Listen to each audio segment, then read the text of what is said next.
वर्ग एक के अभ्यर्थियों ने पदवृद्धि मांग को लेकर अ, अभी मुख्यमंत्री जी के नाम जो खून से जो पत्र लिखा था, उसके बाद क्या रिस्पॉन्स आया है, ये बड़ी आश्चर्य की बात है।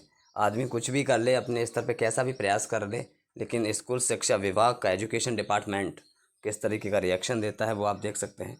ये अलग मैं आपको आदेश दिखाने वाला हूँ। ये 2 तरीके का आदेश है। पहले ये आदेश डाला गया था जो अभी आप देख रहे हैं, ठीक है? उसके बाद फिर ये वाला आदेश अभी एजुकेशन पोर्टल के ट्विटर हैंडल पे डाला गया है, ठीक है? इसमें कुछ चीज़ें थोड़ी सी अलग दिखी मुझे, बाकी तो पूरा सेम है। इसमें याचिका क्रमांक वगैरह लिखा हुआ है और बाकी इसमें याचिका क्रमांक वगैरह नहीं लिखा हुआ है और बाकी चीज़ें सब सेम हैं। जिसमें हम देख सकते हैं कि सोशल मीडिया पर अभ्यर्थियों द्वारा उच्च माध्यमिक शिक्षक चयन परीक्षा 2023 में पदवृद्धि की मांग के संबंध में वस्तु स्थिति, मतलब उन्होंने बताया इसके बारे में। तो उच्च माध्यमिक शिक्षक चयन परीक्षा 2023 के विज्ञापन के समय सीधी भर्ती के तत्समय रिक्त पद 7,591 विज्ञापित किए गए थे। विद्यालयों में विषयवार स्वीकृत पद संरचना एवं वास्तविक आवश्यकता के आधार पर पद विज्ञापित किए गए थे। परीक्षा परिणाम के आधार पर कर्मचारी चयन मंडल 3,650 अभ्यर्थियों की सूची प्रदान की गई थी, जिसमें दस्तावेज सत्यापन के उपरांत 3,182 अभ्यर्थियों के नियुक्ति आदेश जारी किए गए थे। अनुसूचित जनजाति के पात्र अभ्यर्थी उपलब्ध नहीं होने से सभी विज्ञापित पदों की पूर्ति नहीं हो सकी। इसके अतिरिक्त अन्य पिछड़ा वर्ग के 27% आरक्षण के आधार पर विज्ञापित पदों में से सामान्य प्रशासन विभाग के निर्देशानुसार अन्य पिछड़ा वर्ग के 14% आरक्षण के आधार पर नियुक्ति आदेश जारी किए गए। शेष 13% पद होल्ड पर हैं। उन्होंने ओबीसी के जो पद होल्ड है उसके बारे में भी जिक्र किया है। अभ्यर्थियों द्वारा पद संख्या में वृद्धि की गई, पद वृद्धि की मांग की गई। उपलब्ध रिक्त पदों में से अधिकांश रिक्त पद पदोन्नति के हैं।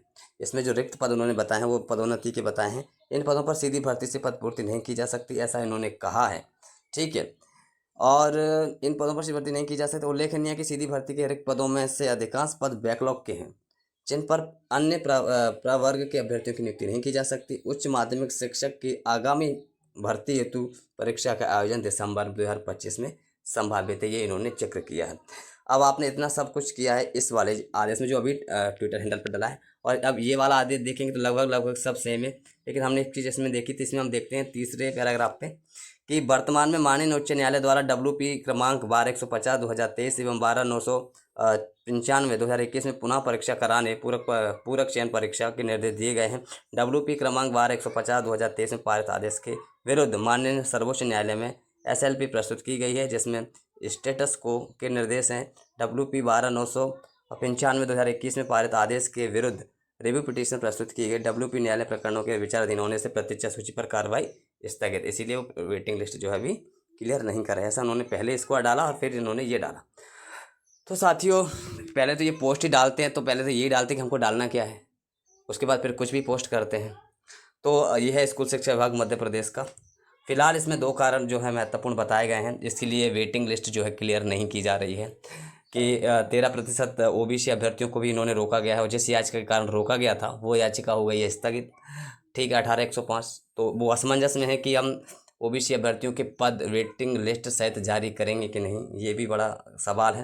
दूसरी बात, पद बढ़ाने की मांग को लेकर उन्होंने बहाना बनाया है कि एक तो क्या है कि ST कैटेगरी के अभ्यर्थी उपलब्ध नहीं होने की वजह से इस वजह से भी इन पद पूर्ति की जा सकती है। और दूसरा उन्होंने बताया कि इसमें जो है अधिकांश जो पद हैं वो पदोन्नति के पद हैं, ठीक है, ये उन्होंने इसमें जिक्र किया है।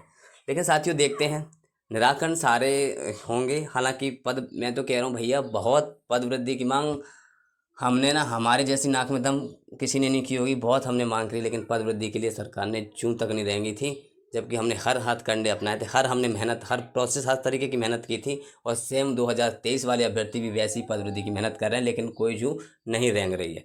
अब उनका यही आधार समझ आ रहा है कि 13% का ये जो फॉर्मूला है और ये चीज़ें जब निराकरण होंगे लग रहा है तभी कुछ करेंगे, या फिर इनका एक पदोन्नति का बहाना है कि पदोन्नति के पद जब खत्म, वो पदोन्नति जब हो जाएगी उसके बाद हम इसमें करेंगे। और हालांकि आगे इन्होंने बोला भी है कि हम 2025 में दिसंबर में पात्रता भी लेने वाले हैं वर्ग 1 की। तो ये असमंजस है मध्य प्रदेश स्कूल शिक्षा विभाग का। लेकिन जब ये चीज़ें उलझी हुई हैं पहले से, तो निराकरण क्यों नहीं कर सकते? निराकरण करो ना। इस करेगा कौन? स्कूल शिक्षा विभाग का कौन करेगा? यही करेंगे, यही सरकार करेगी, तो करना चाहिए। चलो ठीक है, देखते हैं जो भी है। ठीक है, फिर जो भी होगा हम आपको बताते हैं। ठीक है, धन्यवाद। तो एक छोटी सी अपडेट थी, ज़रूरी थी इसके बारे में इन्फॉर्मेशन, क्योंकि सबके पास होना। ठीक है, धन्यवाद।